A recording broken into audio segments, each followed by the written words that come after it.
The Stalker trilogy by GSC Games is one of my all-time favorite video games. It's what I play when I feel down, what I play when I'm just bored, or what I play when I want a single-player challenge. But I rarely, if ever, touch the base game, because the mods that have been created over the last decade or so makes the Stalker experience into something much more than just a pilgrimage through the zone. The modding community comes up with something revolutionary for how we play the game annually. Possibly the latest one being the Gunslinger mod, improving the base gun models, animations, and even adding new animations to the game. The two major mods I've played and enjoyed the most have been Dead-Air and Stalker Anomaly, both making the game incredibly harder than the base mod that is based on the third game. Both of these mods are based on Call of Chernobyl, a mod by Team Epic that fixes some of the base game's stability issues, combines all of the levels from the trilogy, adding unfinished locations from the cutting floor, and even adding some of their own levels to keep things spicy. The community has developed many things on top of COC. Dr. X wrote many scripts to make many things more alive. Daryl123, Battlefield, Arpopolik, Gazek, and many others have made gun packs that focus on different things. While one focuses on uplifting the already existing repertoire, another focuses on adding a more modern and diverse cast of weaponry into the game.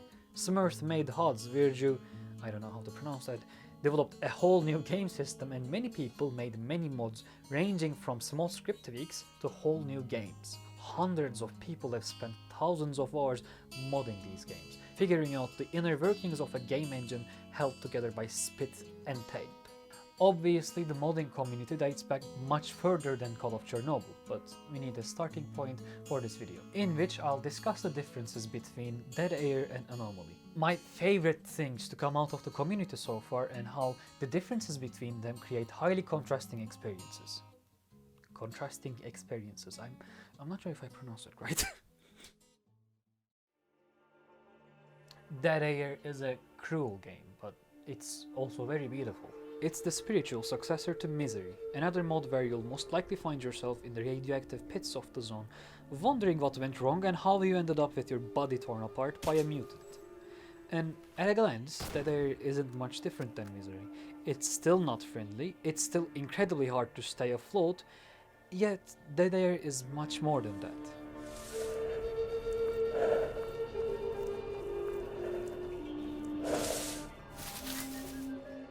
You start yet again in the rookie village, with a couple of guns, some armor, and if you're lucky, maybe some food.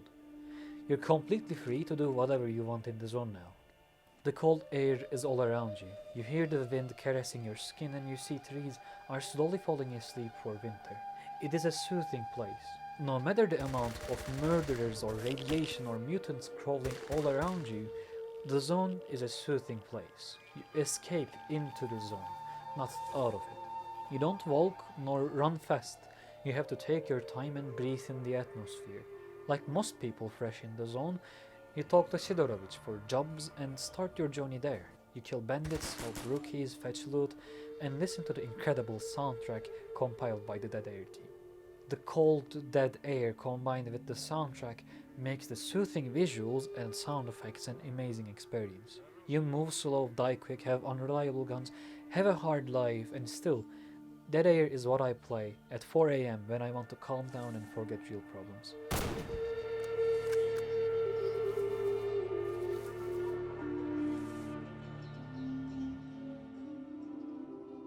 This mod is the testament of the effect of well-focused vision for art design has over a video game. Everything from the color correction to the songs that play on radios around the world serves the same purpose of making the atmosphere thicker. The core gameplay loop isn't that much different compared to other hardcore free-play modes of the game. Yet, instead of being a tense, horror-filled experience, it's a soothing journey through the zone.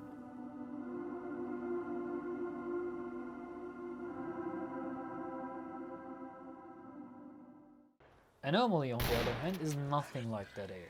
It is just pure bloodshed, pain, and hardcore survival in the zone.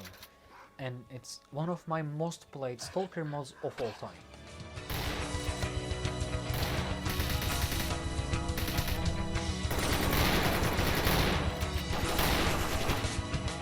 It is still cruel like Dead-Air. You die fast, your guns are unreliable until you fix them, it's really hard to get money, and everything is overpriced. But you have a huge amount of control over your experience compared to Dead-Air. Which faction you'll play as, what kit will you spawn with, which game modes will be included in your playthrough, if fast travel is allowed, if so, to what extent.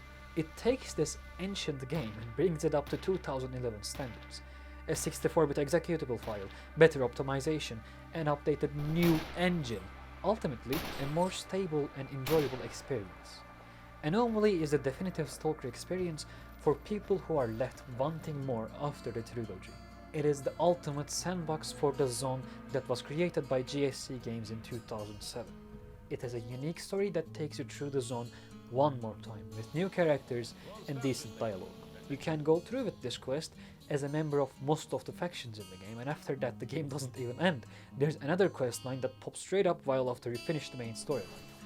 New characters with their own stories, new quests, dynamic game modes, tons of new guns, new attachments, new factions, a new crafting, repairing and upgrading system that makes everything you find in the zone possibly valuable for the specific needs you have as a free stalker in the zone. All in all, more of the zone itself. Nothing feels out of place, even though a huge amount of the content, to be perfectly honest, nearly all of it, is just created by the community. There is still a feeling of cohesion surrounding the game. The experience is as content as a sandbox game gets. The developer team behind Anomaly, after spending countless hours on this weird game engine for years, have finally created the definitive Stalker experience. These two teams I talk about here behind these two mods have created vastly different experiences based around similar ideas and on the same game. And the differences between these modes aren't drastic at all. Sure, Dead-Air doesn't have the same freedom, but you're still in the same zone, walking through the same anomalies and scraping by in the same environment. You're still fighting the same factions, you still do generally the same fetch quests, and the additional systems I talked about are in Dead-Air as well to some extent. You just run a bit slower while doing all this, and the trees look a bit bluer. And there is enough nuance to create these two experiences that are vastly different than each other. One encouraging you to dig deeper into the sandbox to create whatever you want, while the other one puts you into the sandbox, expecting you to observe its beauty.